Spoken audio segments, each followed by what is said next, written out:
Thank you a gazillion for that excessive introduction, and thanks to each and all of you for joining us tonight for an evening that we all know in advance, with Robert A.M. Stern as the guest, will be lively, interesting, and challenging. This celebrated architect is also a designer, curator, writer, professor, and preservationist.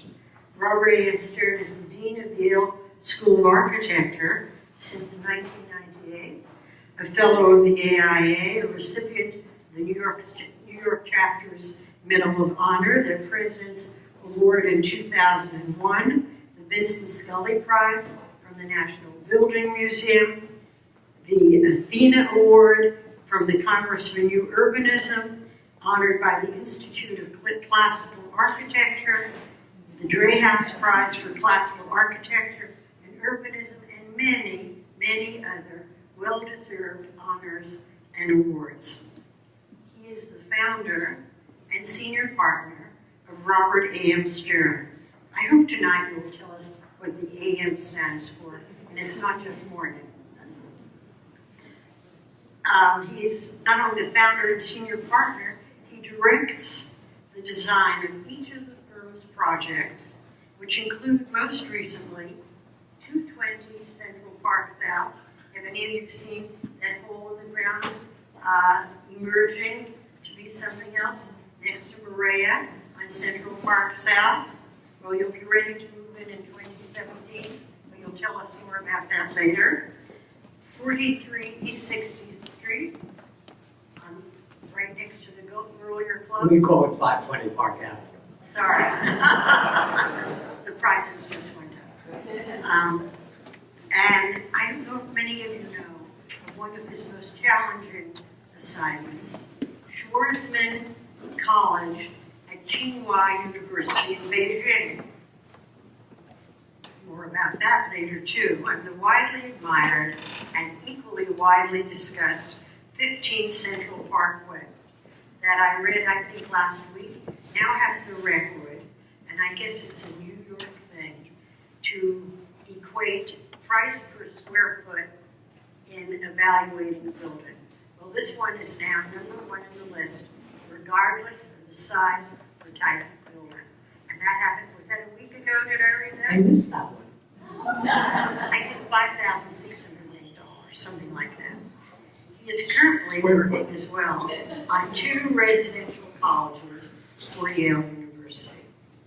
As you know, he and his firm are also known for their houses on Long Island's East End, many in the traditional shingle style, and of course, for the recently opened, well-used already, East Hampton Children's Library, which was a thoughtful addition to their own earlier work and the original building by Ebury.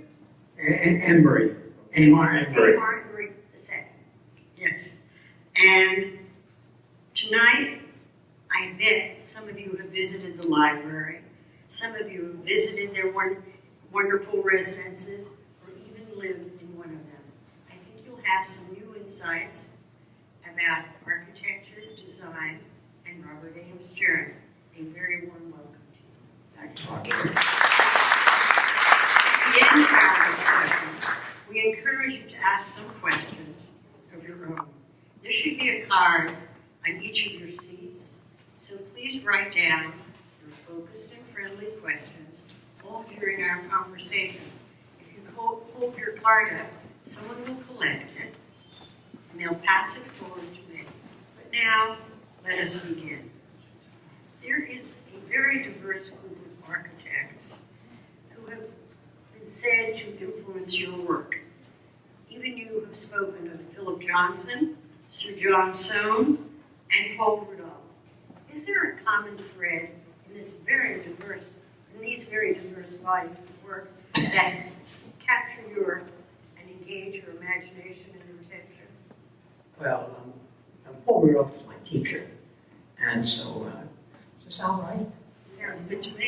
You tell us. Okay, fine. That was a little noisy to me, but that's all right.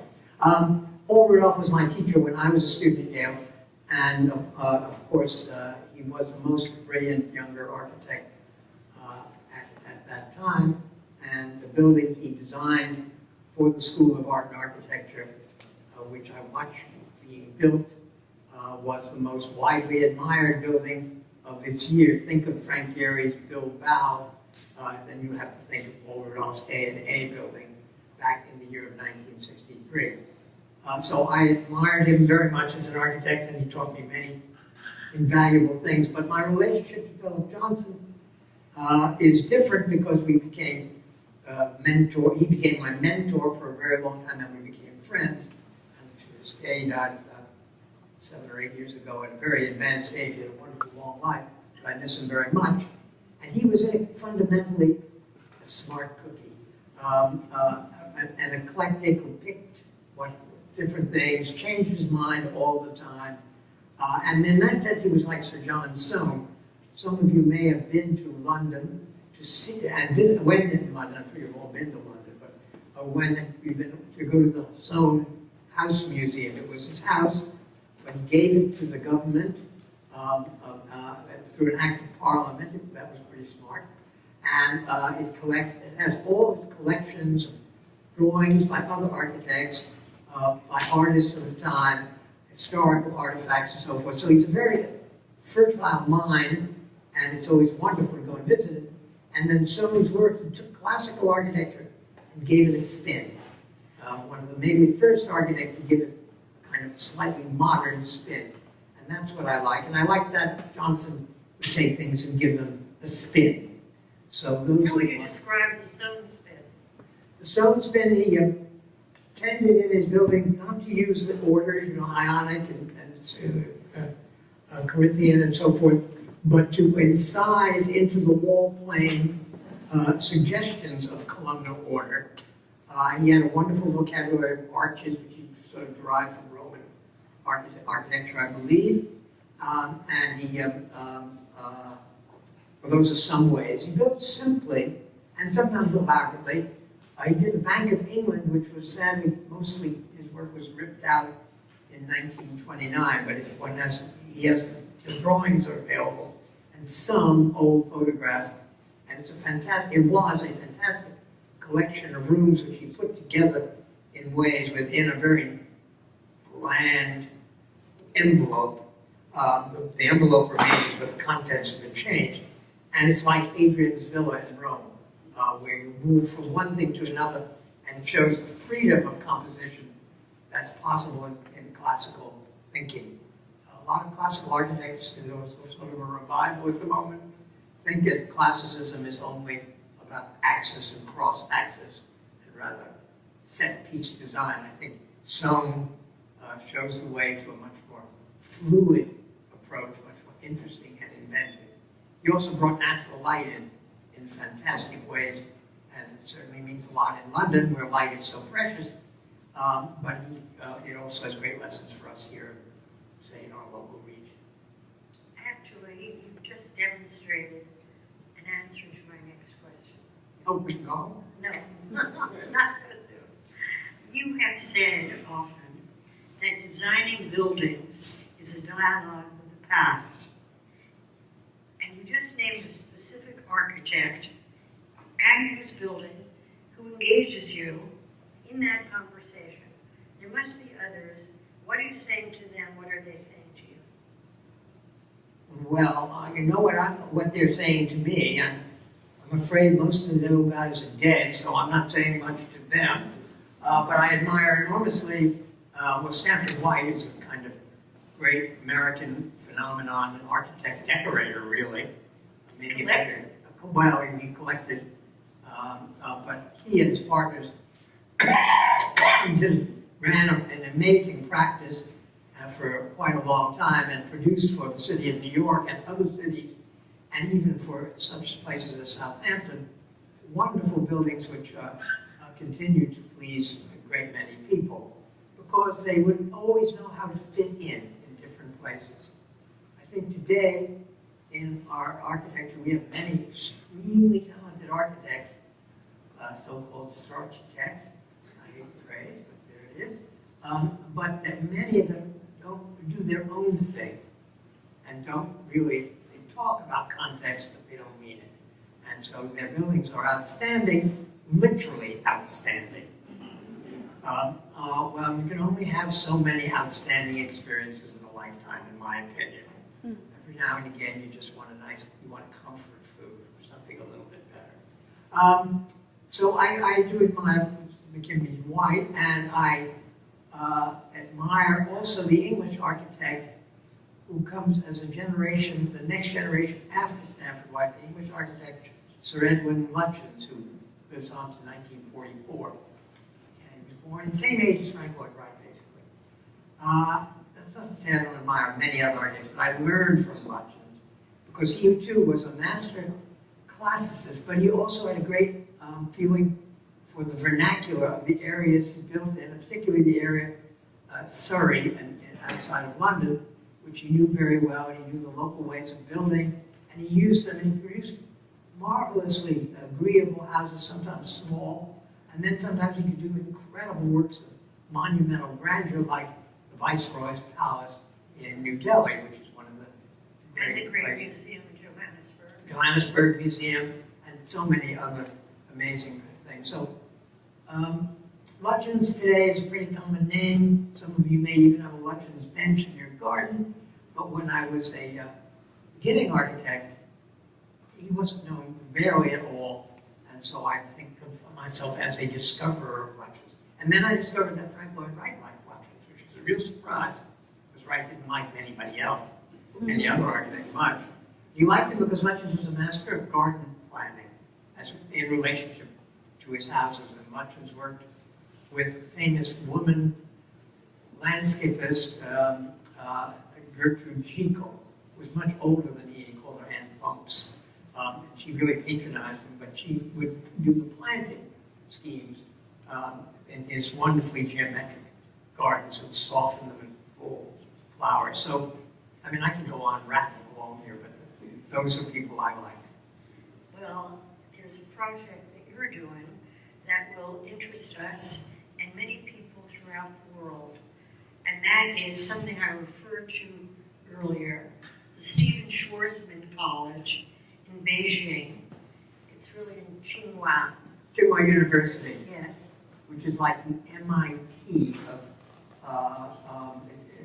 China. In China, everything is structured, as you mostly know, and so the brightest students either go to Tsinghua or virtually a few hundred yards away from it, what's called Beida or Peking University, which is more the Harvard or Yale, let's say. They think of themselves as Harvard, so we'll let them have that. But it's the humanities part, and then Tsinghua is the more technical part, and that's where, by the way, the architecture school is in Tsinghua, which is quite a good school. Why don't we start by explaining to the audience that what is being created is the residential and the academic center for the Schwarzman Scholars, the 21st century philanthropist equivalent of Rhodes Scholars. Right. But this will be more encompassing, more global. At least its programmatic ambitions are almost as great as its architectural ones. The educational model, because I have seen a number of the drawings, does that bring to mind the Harvard model or the Yale model, the way it is organized? And could you explain that organization? Well, I'm not sure it's a Harvard or Yale model, but it is a residential facility. I mean, the Rhodes Scholarship is open to anybody who comes from a country that once was part of the British Empire, which explains why Americans can be Rhodes Scholars, and President Clinton was a Rhodes Scholar. So Schwarzman's idea, just programmatically, is to have something in China. He believes China will be the dominant country of the 21st century, and it will bring roughly a third of the students that come for a year will be Americans, a third will be Western Europeans, and the rest will be Chinese, and the rest will be from around the world, something like that. And where does he derive those? From where does he derive those statistics? It's still, well, he picks these statistics. I mean, he probably has. I know he has a committee of advisors they're still working out the details. But the idea of these young people, they will be college graduates, and they will come for a year, and at least for the summer when they arrive, they will live in this facility. They live in it all year long, but they will go to immersive Mandarin studies so that they can take classes at Tsinghua, which are still taught in, and probably always will be taught in Mandarin. But there will also be resident faculty and suites for very distinguished people coming in and giving lectures at the university, and who are intended to mingle with the students. So there are two different kinds of dining rooms, there are auditoriums, breakout spaces, a full panoply of, in a way, a business school or the Harvard Law School, which my firm, we just designed a couple of years ago, a new building for. They represent that kind of model. So I would say it's a building that is about like what you would find at Harvard or Yale. Why don't you describe what happens in each building? Well, at Harvard, I think are you referring to residential colleges? Are you pushing me that way? Yes, I am. Okay. The story of the residential colleges begins at Yale in America, where the Harkness family built a memorial to one of their sons, and it was for the seniors who had no housing, official housing on the Yale campus. And then they came back to Yale, one of the Harknesses, and said, this is working. So it was modeled on a residential college in Oxford or Cambridge put together. It was designed by James Gamble Rogers, an exact contemporary of Frank Lloyd Wright, who went to Yale and met all the rich people in the late 19th century, while Wright, they were both relatively poor boys, went to Wisconsin and met nobody. That was a problem, right? He hated Rogers. He hated Rogers and Stanford White were his two bête noires among architects. Anyhow, Rogers had been to Europe. The first time he went was with a baseball team for having a double day, believe it or not. Or a small thing, rather. But he'd never been to Oxford or Cambridge. So the basic colleges, some of you may know them from first-hand experience or see them in photographs, were designed from postcards and books. With his team, they did a brilliant job.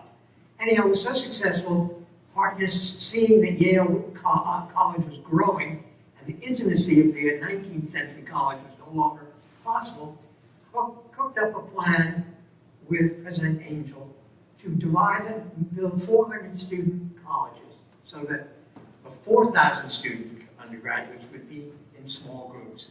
Ultimately, 10 colleges were built. But Yale faculty, in its infinite wisdom, this is not about architecture, this is about real life, turned them down. So Mr. Harkness said, okay, I went to Yale, they don't want it, I'll give it to Harvard. And all the river houses at Harvard, those of you who know Harvard, that are behind the Charles, were all paid for by Harkness to demonstrate the same idea. They are much denser and higher buildings because they didn't have much land that you could have in New Haven. Yale faculty suddenly realized, oh my God, they had an OMG moment. And what do? Fortunately, Mr. Harkness was a Standard Oil heir, had a little cash left over, so he paid for all the Yale colleges, almost all of them, and he built them. And they're extremely successful. They are a wonderful model. And Stephen Schwarzman did go to Yale when he was rejected by Harvard. Telling us that, and rejected as a Rhodes Scholar. Yes. So, eventually people make things up. I mean, they get back. So they compensate. Thank you, Barbaralee. So it is a college, but the real issue, the most interesting conversations I had with Stephen was what should it look like. Now, Tsinghua, interesting story. Tsinghua and Beida both, and any of the old, that is to say, 1900 period institutions in China were designed and paid for by Americans, particularly the Presbyterians who were missionaries, who happened to be like Henry Lewis's father. Henry Lewis himself was born in China because his father was a missionary. And Yale in China was the organization that ran this thing. So there was an architect who went to Yale named Henry Murphy, and he designed both Tsinghua and Beida. In Tsinghua, the original buildings look like the University of Virginia in a way, or like Low Library at Columbia. or like the Domes building in MIT. Give you some references. Anyhow, Murphy is much admired by young Chinese architects and what he did for the country. He only went to China 4 times because it used to take about 2 months to get there each way. So it wasn't something like I can do it in 12 hours. So in any case, but then after, in the Stalinist period, let's call it, of Chinese architecture, they built these horrible, anonymous buildings in the kind of modern style, but they're really grim. And so Schwartzman said, you know, it's possible to go to, and those kinds of buildings are all over China, but they're certainly on many college campuses. He said, you know, it's possible to go to China and never actually understand what Chinese architecture is about. So we've set out to make a modern building with Chinese characteristics, including from the decoration to the way the walls are handled, the low tile roofs and so forth. And in the process, we're having to teach Chinese contractors and fine craftsmen and rebirth a tradition that was killed by the Cultural Revolution. But if they didn't work on the secret garden and all of its replicas, you have to start from scratch. Well, we have a courtyard, we have a garden. Yes. We have an entrance courtyard and we have a garden within. Absolutely. And how many people, how many students can this? It's 200. Well, that can make a very real impact. And It will, and it will cause a big debate. People will criticize me once again for doing a traditional building that looks like it belongs. Traditional Chinese building. That's my new stuff. I went to Chinese restaurants a lot when I was a kid. Now you know about his boyhood a great deal. But he's also said that American architectures and American architects are charged with building the American dream. Is that still the case, particularly in the light of the projection you make for this new university in Beijing? Well, I Is that the current didn't make the projection. Stephen made the projection. I need to be used as reflecting what you said. And would that be an accurate description of the current state of architecture? We live in a time when there's no shared vision. Maybe there's never been for a long time among our leading architects of what their cultural role is. There is an awful lot of what I call autobiographical architecture, where you can see a certain architect's work from one end of the globe to the other, and you can recognize it immediately because that architect tends to do the same building over and over again, or has a certain vocabulary. But there are some. Well, why is that considered meritorious in the work of an artist when you can see replicated certain themes over extended periods of time? I don't consider that meritorious in the work of an artist. I prefer Picasso to Robert Motherwell for that reason. I'm going to be killed if he kills all of that. I think Rick Bruce is in the audience. Okay. Oh, here. Oh, there you are. Thanks for the plug. You got to go see the show, but you will find that it's a little repetitious. That Motherwell did, when he got to the later period, actually early interesting work. When he got to the Spanish elegy period, he did these enormous canvases over and over again. And some artists do that, but I think I prefer Picasso. There are different periods of Picasso. I think when he got up against a wall, so to speak, in his creativity, he often went back to the masters and studied them and drew them again. And he would take a Goya drawing and then manipulate it and manipulate it. Delacroix, Velázquez. So that's the kind of architect I would like to think myself to be.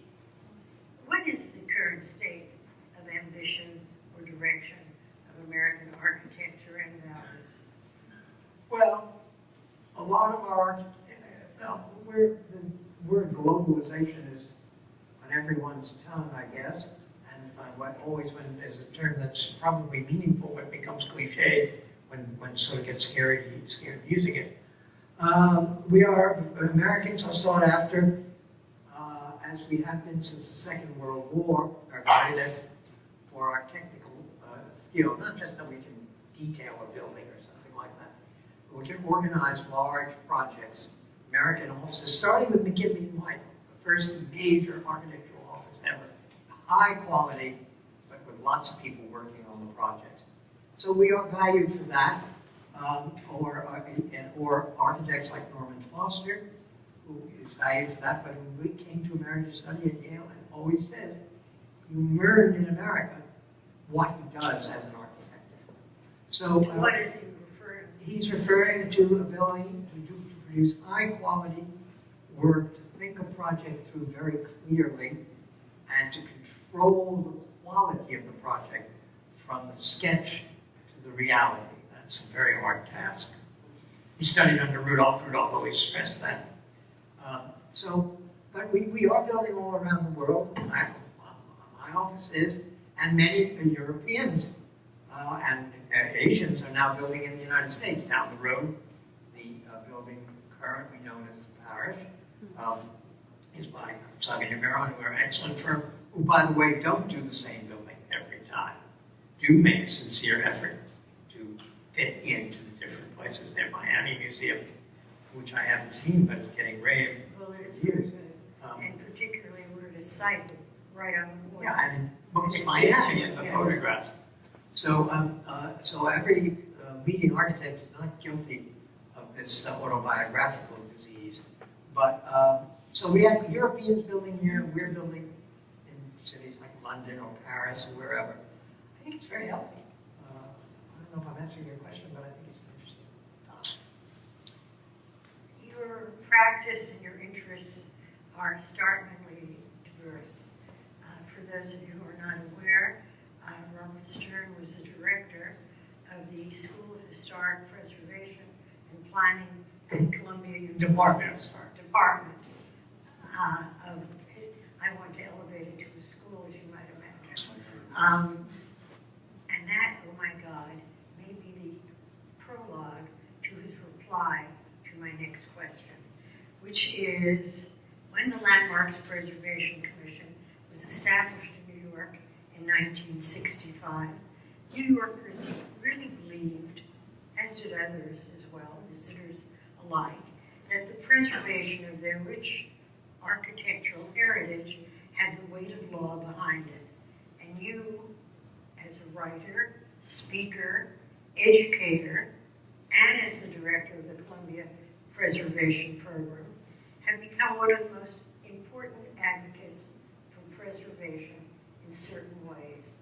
I wonder if you could speak to that interest, if it is still with you, and now that you have been at Yale for 18 years, about to be 17 years. Does that interest still engage you?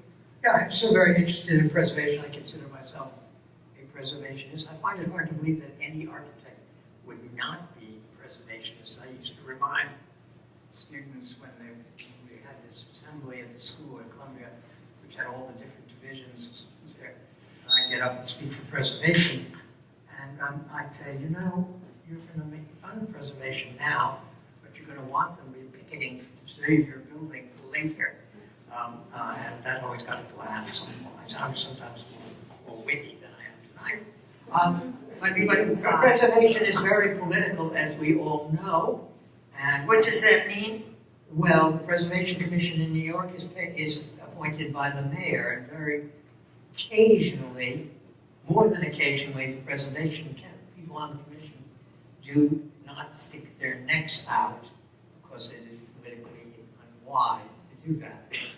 That's a call, fortunately, I never have to make, since I'm just sitting on the sideline as an ordinary citizen. I can say pretty much what I believe. But it is political, and it's filled with ironies. In New York, developers complain about everything being in historic districts, but then one of the developers tore down something on Park Avenue in the residential 80s, and then the building was built, and he built his building, it's just being finished in a kind of traditional style, which was surprising, and that stretch has now been made into a landmark. So now he advertises his building as live in a on landmark Park Avenue. That is the classic.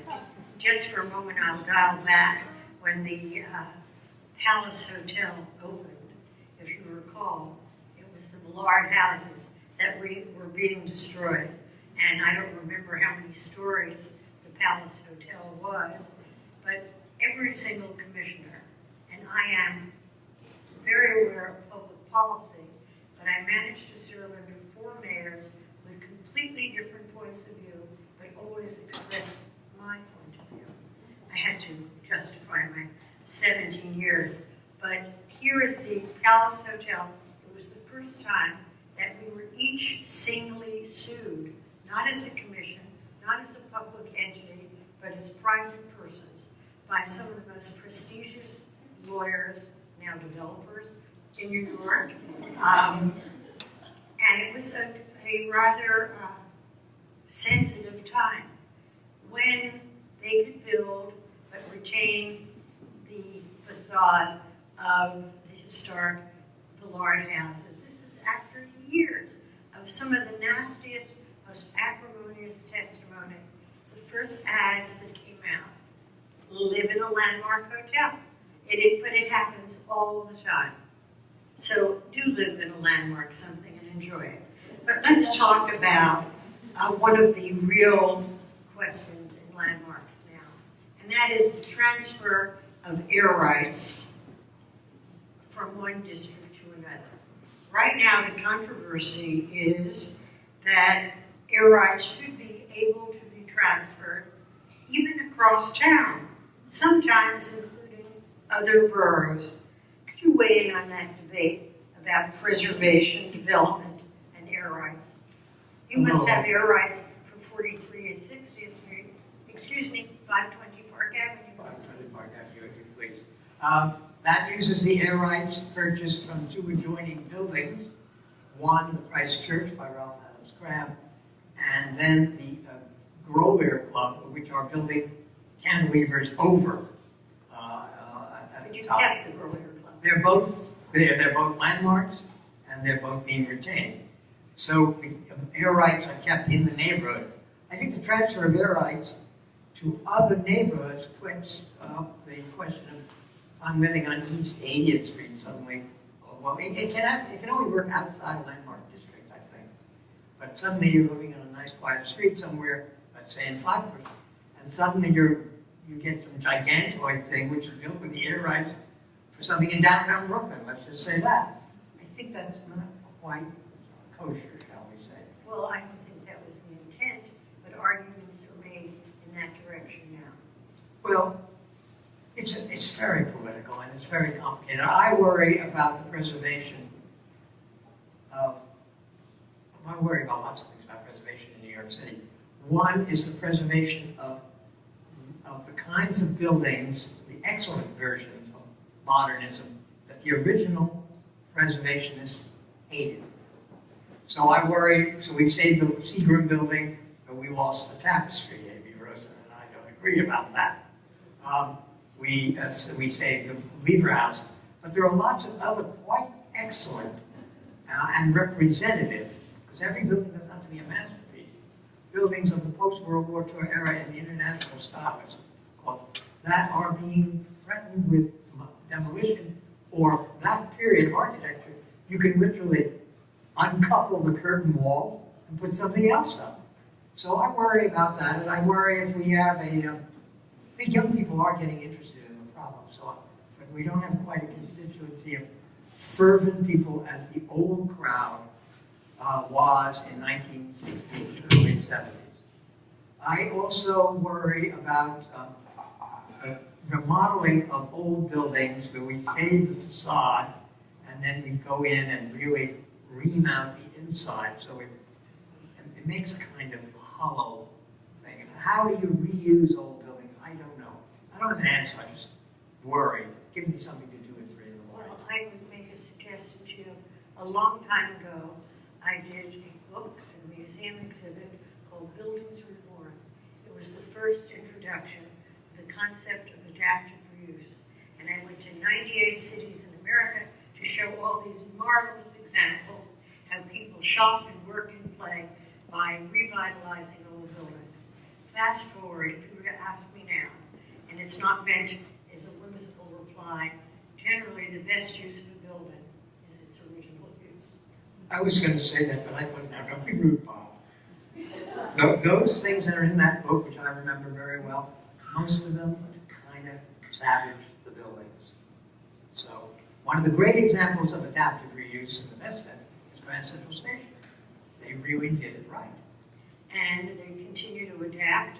As you know, NOMA is going to take over all the food services in Grand Central Station, including a high-end destination restaurant. For those who are not familiar with NOMA, it was voted the restaurant Copenhagen, the #1 restaurant in the world. And I think it was a bold step for the MTA several weeks ago to agree that they will take over everything. And I think the possibilities are endless and interesting, I hope. But while we are sort of lamenting things past or That's why it's a happen. It's a happen. yes.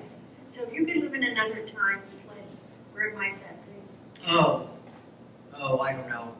I'm happy enough to be around. At my age, I'm just happy enough. As what John Wayne used to say, when I get up every day is a good day because I'm able to get up or something. Pretty good, yeah. Yeah. No, but you have interest in I love London. historic I go to areas. London. Well, I love London because it has layers of architecture and urbanism from the 1500s and mostly the 1600s on. So it's a rich mix, and the buildings are being used, many for their original residential purposes, and some not. I don't know. I'm not interested in getting in the time machine and going backwards. And I never comment on the future because the future is the one thing I can guarantee everyone is not going to be the way we think it's going to be. Always surprising. But you have said often, we must evolve. How do you manifest that in your own life? Well, I always do something. I mean, the great thing about being an architect is you always have new projects. You're always confronted with new, even if something is familiar as a single-family house, let's say in the East End of Long Island, it's evolved in my years of practice from what people wanted. I mean, nobody wanted a 10,000 square foot house. They were still thinking of tearing them down in 1970. And suddenly now, 10,000 doesn't sound so big to a lot of people I know, and bigger. So how do you design a much bigger house and keep the scale of the old farmhouses and small houses, and even the old summer houses, summer cottages, some of which were big, but most of which were relatively modest. So that you keep being refreshed by that. And then I take on new kinds of work. I mean, I want to do every kind of building known to man. I never say no. If the client is right. Skyscrapers or apartments. I dreamed of designing an apartment house ever since I was a kid, and I was never asked. And now, I have quite a few under my belt. Have you ever thought, before this, actually, the advent of 15th Central Park West, that Robert A.M. Stern would be deemed an asset class, an alternative investment opportunity? No. I see you described that way all the time. It's a good thing I don't read my own press. This is in general press. Just last week, you were thought of as an outstanding investment opportunity. Well, Could be worse. could be worse. You are an indefatigable worker. Even this audience knows that. You were alleged to be on holiday this week. You spent the entire week completing a book that you're writing. Not completely. And you announced to me, no, it is not yet complete. Perhaps you should take another week. I can't do that.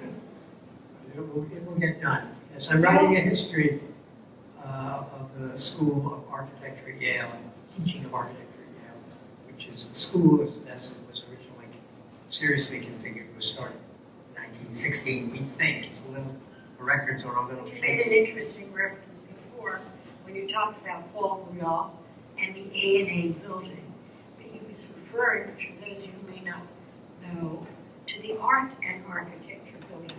And that was 1963. As I recall, it wasn't until 1972 that the architecture school became a school of its own, which is hard to believe when we realize and think of the impact the Yale School of Architecture has made in 40 some odd years. Is that Well, accurate? that's accurate, very accurate. You've done your homework creatively. But what's interesting about art and architecture at Yale, and it is unique in America, is it has the oldest art gallery on a university campus. That started in Trumbull in 1832. Then a building called Street Hall was built to accommodate the first art school on an American campus, which opened up for business in 1869. Buildings had all and had the art gallery inside the same building where painters were taught and where sculptors and architects were also supposed to be taught, but they didn't have enough money to initiate those programs until later on. So they always had a dream of having all the arts under one roof, like the École des Beaux-Arts in Paris. And Yale deans in those days tended to think that Yale was the American version of the École des Beaux-Arts, especially after the First World War, when France was in such shaky state. And Beaux-Arts values were very high, sought after. But what is also, maybe I'm giving you a capsule of my book, interesting, at least to me, is that when the Rudolph building was built, it was planned in the late 50s. Joseph Albers headed the art school, the art department. And the idea, finally, was to bring all the artists back into one group. They had scattered as the schools had grown, the departments had grown. And it was kind of an American Bauhaus, because Albers had a very basic idea of an introductory course that everyone would take based on what the Bauhaus course was called, the Vorkurs, the introduction to design. And Albers was a very rigorous teacher, a real tough guy, and Rudolph was a pretty tough guy, and they had that place cracking and Rebelling. Rebelling against Harvard and other places. And so the building, for a few years, before a disastrous fire in 1969, housed all the arts under one roof, which had been a dream that went back to 1866. Now this schools are split, they're in different buildings, across the street from each other. Has it made a difference? Yeah. Well, people say I've made the school more professional, which I suppose is my bias, but you don't have all the kind of crazy artists running around, no. But the graffiti has gone away also. But is that a good or a bad thing? It has its good and bad side. It was a totally unsuitable building, but first it was too crowded for two groups of students, and it was really unsuited. The artists hated the building, hated it from day one. So from their point of view, it was a matter of survival to get out of that building. You came to the Yale School of Architecture in 1998 as the dean. You are currently preparing for the centennial of the Yale School of Architecture. Slightly short of my own centennial. You want a compliment, I will give it to you. And many of them. But you know what else? I think you'll be there for the centennial plus. No, I'm not. I'm going to sit down at the 2016. This After book, that, it's a good time. this book and these commemorative activities, tell us some of the things you have planned. Well, the book is going to be interesting too. I mean, it's not going to be flying out of the bookstores. I mean, but people, aficionados of arts education and Yale and maybe some others will enjoy. I think enjoy it. Then there'll be an exhibition, which will Why don't you tell the working title so they understand? pedagogy and place. The argument at Yale is that, of course, the history of the art education at Yale always was in buildings specifically designed for it, as opposed to most other schools where they take an old warehouse or the old the University of Pennsylvania's architecture school, which was an excellent school in the 10s and 20s, was in a former dental clinic. Gigantic room where they used to teach dentists how to do the stuff. They moved all that out and they made it into a drafting room. So there are very few schools which have had the luxury of being in buildings which were purpose designed for arts education. So the book talks about that, also talks about that Yale has always had practicing and outspoken, basically, architects either as chairs of the Department of Architecture or as when the schools were split, deans, particularly after the Second World War, when we had George Howe, leading Philadelphia architect, who was the first American modernist who kind of, he was a traditional architect, became a modernist, and was the kind of spokesman for American modernism. He was the patron of Luke Kahn. Luke Kahn was there, Philip Johnson, and so forth, teaching. He brought them there. And then we had Paul Rudolph. There were a couple of involves in between, but we won't go into that. And then Charles Moore, who was the personification of the late 60s. When he first came, the photograph that the university distributed him made him look like a kind of engineer at NASA. And then within 2 years, he'd grown mutton chop, whiskers down to here, a big mustache, and was photographed in Playboy. Not his normal venue, I assure you, in his house, which he painted with super graphics and so forth. So he represented that period, and then when they had to pull things back together, they had Caesar Kelly, came back east from where he migrated to LA, and became the dean of the school, and had this great period, and then Tom Beebe and Fred Toder. So these different people represent different periods. The school is interesting because the dean does have influence, or chairman. So as you see it, what is your greatest influence? Your teaching, your writing, the works of architecture, or all of the above? No, I'd like to think it's a kind of blend. I think I'm a great bouillabaisse, and there are different things, different people, but it's always about. What's the great influence of the dean? Well, Yale, I can always speak about Yale, because we have always had visiting teachers, because New Haven, until recently, didn't have many architects living in New Haven. It's just too far for to go back and forth to New York. I do it, other people do it from time to time. But, so we have a visiting critic system, and the dean gets to pick the visiting critics. So Rudolph started it. He brought in the most talented architects he could put his hands on, and he took advantage of transatlantic travel, which was brand new, jet travel, and he always wanted people to disagree with him. That's the key. The dean should not make a bunch of copyists teaching in the school. Isn't that one of your hallmarks? It is. The first group of architects that you've invited to speak there. Well, I tried. Many of whose views are not consonant with your own. Not only not consonant with my own, but they also don't agree with each other. So we have Peter Eisenman, the abstract expressionist, you might say, or conceptualist. Leon Creer, the most outspoken classicist and disciple, advisor to Prince of Wales. We have architects who are young and up and coming. There's a chair devoted just to getting those kinds of architects teaching. We have people like Todd Williams and Billy Chen, who really believe significant materials in this forceful way, or John Patchow from Vancouver. So we have all these different things happening. We even have a developer's studio. I think that a developer would be allowed into the sacred halls of an architecture school. Wasn't that informative to both sides of that? Well, the developer works with a design teacher. And we have had some amazing projects from amazing developers from England. We had Nova Spirits working with the RP Ingalls. That was quite something. What came out of that collaboration? A lot of sparks, maybe not much fire. It's not over yet. They're working together, but they're not. The Ingalls had an interesting project, asked the students to do an interesting project, to do a bridge over the East River via Roosevelt Island, where the Cornell complex is doing. And actually, it was actually very exciting. And also another, or they could choose to. Well, they did that water tax in there too.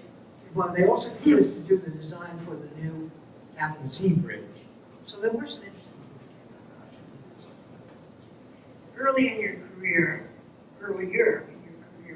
you were on the board of Disney and responsible for several of their major projects. How were you influenced by your experience there?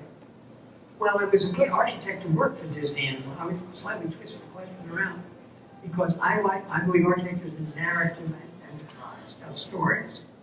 or it's about the past, or it's about context. And Disney is in the narrative business.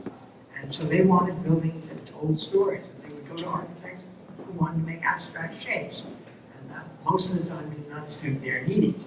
So I was the right architect for them at the right time. Can you name some of those projects? Well, the last one I did was the animation building, when the animation had a rebirth under Michael Eisner and Jeff Katzenberg. And we did a new building for them, which is, it's very prominent at the edge of their studio in Burbank. It's right on one of the freeways. I'm always thrilled because when they give traffic reports, they say, and it's slowing down at the animation building. So I really made it in LA. It was a very interesting building because the animators were moving from hand drawings, they were all totally skilled at it, to computer. And they wanted both. So they wanted natural light and they wanted darkness, all in the same way. It's quite it's a complicated building. Quite a fun Is design. there a particular Disney character with which you can identify? Nope. Hardly. False modesty. No, I don't. I loved working with Disney. I did quite a few hotels. I got to advise Michael Eisner on things, and we used to have confabs, pick architects to do buildings who would be right for this building or that building. So it was nice to be able to sit on the other side of the table, as it were, from being the architect, being interviewed, to being the architect interviewed. That's quite. Which role do you prefer?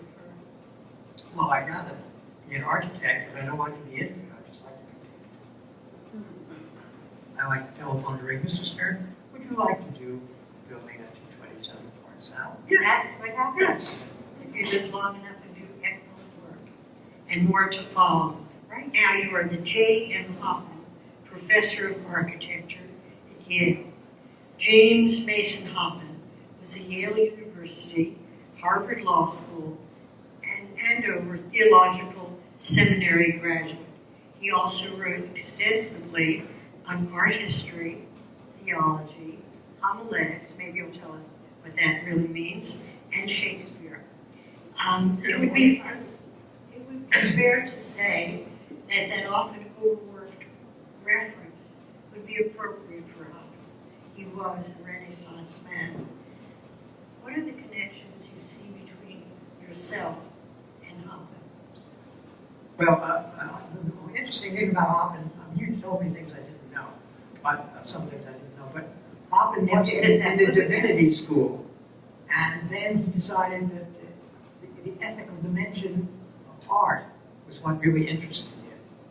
And in those days, many Yale professors, not in these times, in those times, didn't take a salary because he came from money. And he really wanted architecture to be taught at Yale. And so he promised them a gift of $5,000, which is probably $100,000 today, maybe more. But then he died in 1906, and he made his whole testamentary bequest was to Yale to start to have a chair in architecture. Except he had his son who was still alive, who could have the money until the 1920s. But that's the beginning of the school, really. And that's why there's a chair named after him. Of course, I like it because his name is Hoffman, and I like to keep hopping around and keep things lively. It's a good challenge. It's a good challenge. Actually, we were talking about evolving before, and I noticed that your famous yellow sock tradition has evolved. My eyes aren't good enough to see if they're little blue hyacinths or little palm trees. No, that anchors, are now gracefully embroidered on them. Anchors. Anchors. Anchors. How can you hop with anchors? Well, I don't know. You have to make allowances for me.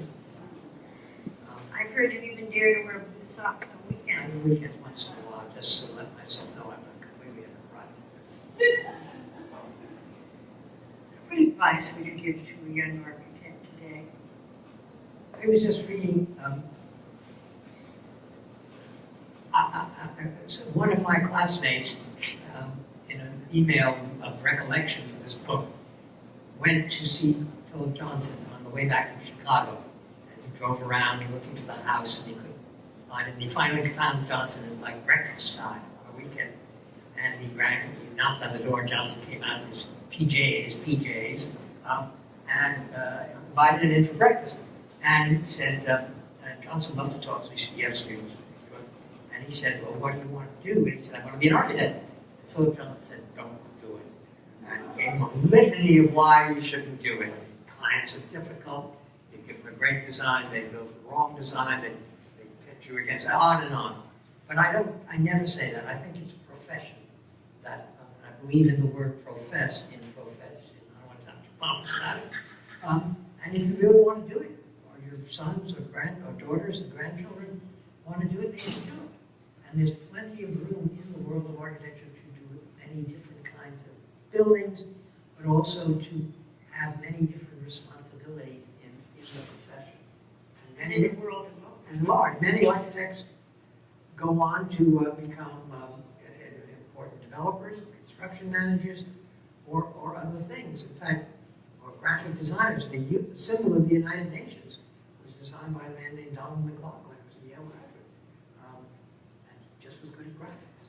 And he drew maps and things for the OSS in the Second World War. It's every other thing called UN, and you put something up. He did. So there are many ways to use the discipline and combination with their talent, their intelligence as an architect. You described architects as, on the one hand, arrogant, and on the other hand, optimistic. Can you explain that a bit? Well, first I'll quote Frank Lloyd Wright, who said he preferred an honest arrogance to a foolish simulation or something like that. And he was a very arrogant guy.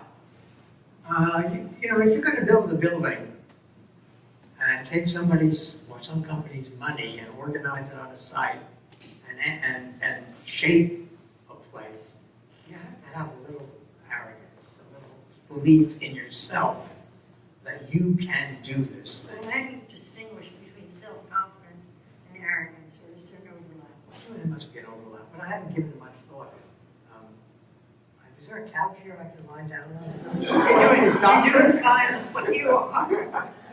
As for optimism, you have to be optimistic to be an architect because you're building, you're making something new, or you're reshaping something.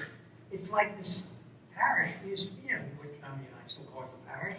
To me, it is the parish, and everybody said it couldn't be made into something nice. Somebody had an optimistic view, and then Here it is. Here it is. So we have to thank one of the two women that you met tonight, and meet the other one afterwards, Michelle Thompson and Whitney Seymour. Doing great for your things. Good. Not only does it work, it will work more and more as they do it. And any suggestions you have would be warmly received. Well, I wanted to do the building way back, but they didn't ask me. Maybe that would have saved it. I would have saved it, absolutely.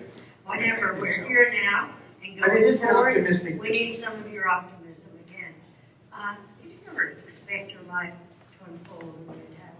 No, it's better than I thought it was. Well, it's pretty darn good. Yeah. I'm having a good time. If you had it to do over again, what would you do otherwise? You mean another discipline? What, in any area, personally, professional? It's not in my nature to have those kinds of introspective thoughts. I think it is, but you just don't share them, and I respect it. Okay, thank you, doctor. Is there anything we haven't talked about that you'd care to? That we can talk about in public? No, we're fine. Well, then we'll continue later, but in the meantime, does anyone have a question they'd like to ask? Because we certainly have gotten a short but very informative course on the history of architecture, its influence on art, its public policy dimensions, and the role of those who create the environment in which we all live. I can't thank you enough, Robert, for your generosity in taking time out of your holiday to come and talk with us, and in such an interesting and informative way. Thank you, Robert Stewart. And thank you all for joining us tonight. And if you have any suggestions for Whitney and Michelle, I know they'd be pleased to know that too.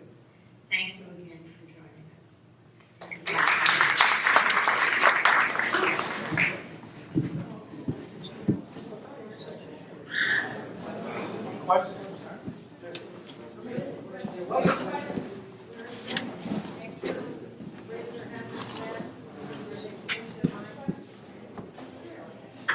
Is there a question? Yeah. Yes. In the process of your design, do you ever bring on any lighting designers, or when do you bring them on? Oh, well, we work always with a host of consultants side by side. In particular, one that lighting designers, because I studied from the time I studied architecture, Richard Kelly taught lighting, and he's the father of modern lighting, and taught it at Yale. And I worked with Klein Veterans Bernstein and other firms ever since. So that's a very important part. Natural lighting is something I think I know about, but artificial lighting is very, very we use consultants from the beginning.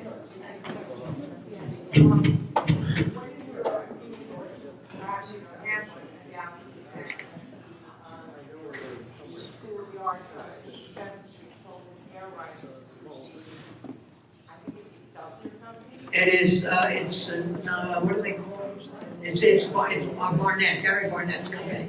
I can't think for the moment what it's called. Excel.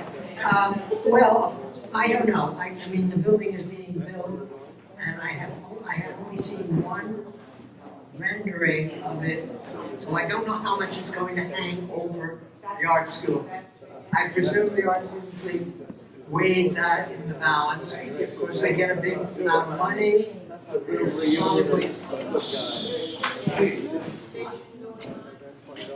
I think that probably not everybody's happy with it.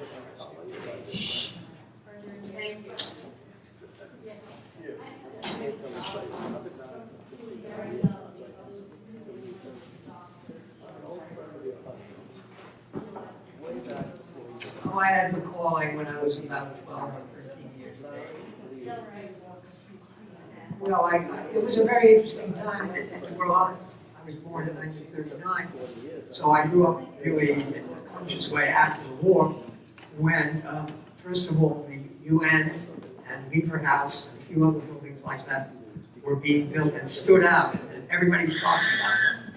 And then I used to like to go to Lower Manhattan, particularly on a Sunday morning, and walk around, and you could still smell the coffee in the coffee building and the church, but also you could see the skyscraper of the city as they were in 1932, because nothing in much had happened after. And I love that world of the low buildings rising up like a mountaintop skyline,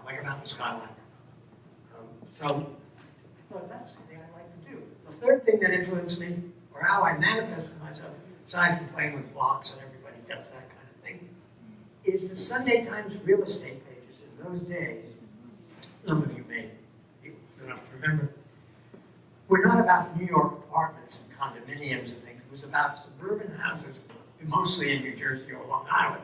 And they would often have the plans of these houses and a horrible rendering of them. And I don't know what I thought about the renderings, but I would look at the plans and I would think these are awful plans. And I would redraw them. So I think of myself first and foremost as an expert planner within architectural firms. Go up. Yes. Southampton is going through so many transformations. It's stately, like the one they imagine, and to these Northern Boston type, very modern, and now we have humongous, huge shingle houses, which will eventually be torn down also. What's next? I don't know what's next, but you just have to remember that, for example, the DuPont House on Dune Road was huge. And, he thought it was going to be Winterthur. He was going to make it the museum. And then he changed his mind and did it in Delaware. So that stood out as a big piece of work. So big houses are an American syndrome, and it comes in cycles. But I don't know what's next. I mean, the styles of the houses, that's a whole other issue. I think the modern style house has its place, but sometimes it's too square and divorced from the landscape. But when it becomes very big, as we know one on Dune road. It just seems a vanity project, but it too shall pass. Last question. Can you talk about what your reaction was to the changes, I guess, where is it on the Hartford building? Oh, that even Hartford building, I was an outspoken critic of the deterministic director of the time who would not preserve the building. There are these directors who have these overweening views of what a project should be. So I was very disappointed. Tom Wolfe, the writer, and I picketed with others, but we moved and as crazy people. Why were we defending this oddity from the 50s? But I think it had great value. And I think the building that has been the emasculation of that and the replacement of the facade is just bad architecture. And as a consequence, I have not gone into the museum.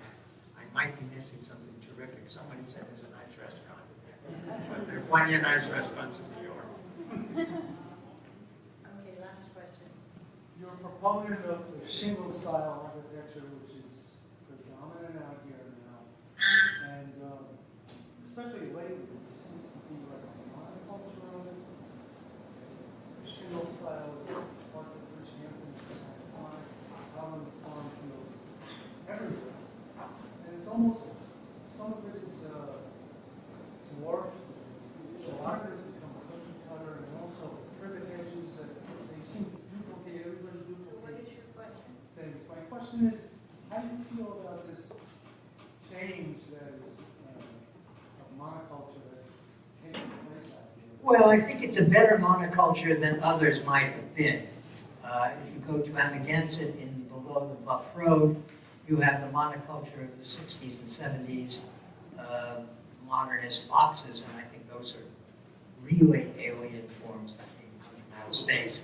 I wish that people think I must have done 1,000 houses out here. I have hardly done any, but I've been copied, and so imitation is good. And all I was saying when I started to do them, I said, you know, there were these wonderful houses from the late 19th and early 20th century, and why don't we have some more of them? And they were based, by the way, on the colonial era and early Republican era houses, but of course at a bigger scale. And they do all kind of look alike, but they have a rich vocabulary of details. The problem with the ones that are being built now is that aside from an occasional flare of a roof or something, there's not much detail to engage your eye on the second level. As to the hedges, we will close on this point.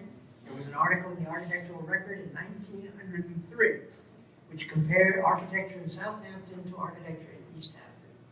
And the principal comparison was that East Hampton was open and democratic with no hedges, and Southampton was well as Southampton. Now East Hampton is like Southampton. Privatized. Exactly.